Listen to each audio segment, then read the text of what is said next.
দেশের বিভিন্ন স্থানে সভা সমাবেশ ও মানববন্ধনের আরো খবর জানাচ্ছেন আবরার মাহি।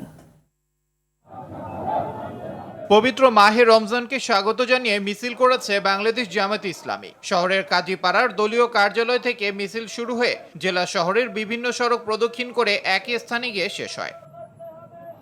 এদিকে পবিত্র মাহে রমজানকে স্বাগত জানিয়ে নোয়াখালীর সেনবাগেও জামায়াতে ইসলামীর উদ্যোগে স্বাগত মিছিল অনুষ্ঠিত হয়। দিনাজপুরে রমজান উপলক্ষে সাধারণ মানুষের জন্য সুলভ মূল্যে নিত্য প্রয়োজনীয় পণ্য বিক্রি কার্যক্রম শুরু হয়েছে। জেলা প্রশাসনের উদ্যোগে এ কার্যক্রমের উদ্বোধন করা হয়। ঠাকুরগাঁওয়ের পীরগঞ্জে আন্তর্জাতিক মাতৃভাষা ও শহীদ দিবস উপলক্ষে রচনা ও চিত্রাঙ্কন প্রতিযোগিতা অনুষ্ঠিত হয়েছে। ময়মনসিংহ গার্ডিয়ান নার্সিং শিক্ষা পরিবারের আয়োজনে পঞ্চম ব্যাচের নার্সিং শিক্ষার্থীদের বিদায় সংবর্ধনা অনুষ্ঠিত হয়েছে। মুন্সিগঞ্জের গজারিয়ায় অস্থায়ী পুলিশ ক্যাম্পে বাড়ি ভাড়া দেয়াকে কেন্দ্র করে বাড়ির মালিক কাইয়ুম দেওয়ানের উপর হামলার প্রতিবাদে সংবাদ সম্মেলন করেছেন স্থানীয় বাসিন্দারা।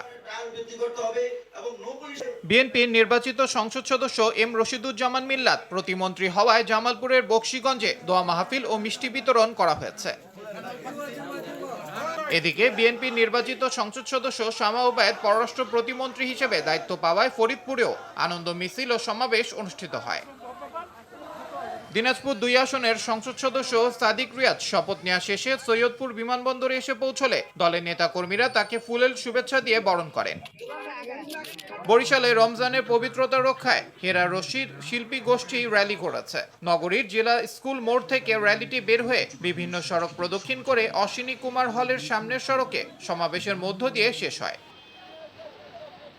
ব্রাহ্মণবাড়িয়ায় মাহে রমজানে নিত্য প্রয়োজনীয় দ্রব্যমূল্য যৌক্তিক ও সহনীয় পর্যায়ে রাখার লক্ষ্যে ব্যবসায়ীদের সাথে মতবিনিময় করেছে জেলা প্রশাসন। আবরার মাহি, RTV।